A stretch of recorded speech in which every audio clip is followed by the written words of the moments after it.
सुर्खियों में रहने वाले कांग्रेस के यूथ लीडर और जम्मू व कश्मीर के नेशनल कांग्रेस वर्किंग कमेटी के सदर सनम शाह ने कहा, जम्मू कश्मीर के जख्मों पर मरहम लगाने वाले वाहिद शख्सियत गुलाम नबी आज़ाद हैं और वही शख्सियत राजौरी के सरजमी पर 3 दिसंबर 2021 को तशरीफ ला रहे हैं।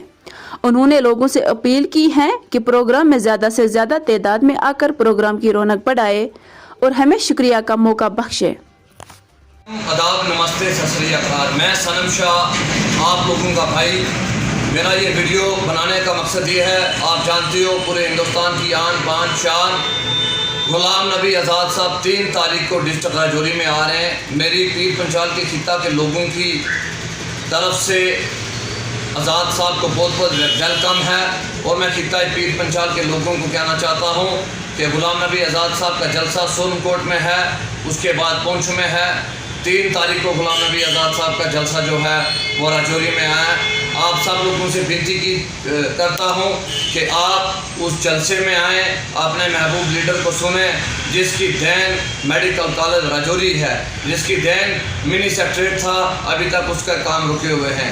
मैं आप सब लोगों से विनती करता हूँ कि 3 तारीख को आप गुलाम नबी आज़ाद साहब का जलसा जो है राजौरी के अंदर होने जा रहा है, आप सब लोग उस पर तशरीफ़ लाएँ।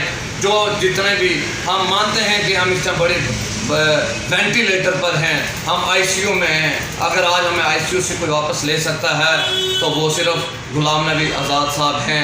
आप सब लोगों से विनती है, हाथ जोड़कर 3 तारीख को राजौरी में आएँ, गुलाम नबी आज़ाद साहब का जलसा अटेंड करें, भारतीय जनता पार्टी के जितने भी जख्मों पर महरम लगाएं और गुलाम नबी आज़ाद साहब वो शख्सियत है जिन्होंने पीर पंचाल की वकालत हमेशा दिल्ली में की।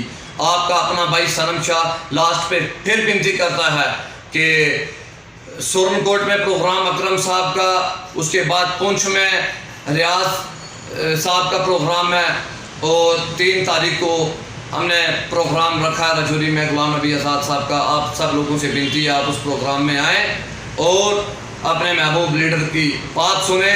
खिता पीर पंचाल जिंदाबाद, गुलाम नबी आज़ाद साहब जिंदाबाद, सनम शाह हम और आप जिंदाबाद। जय हिंद, जय भारत, शुक्रिया।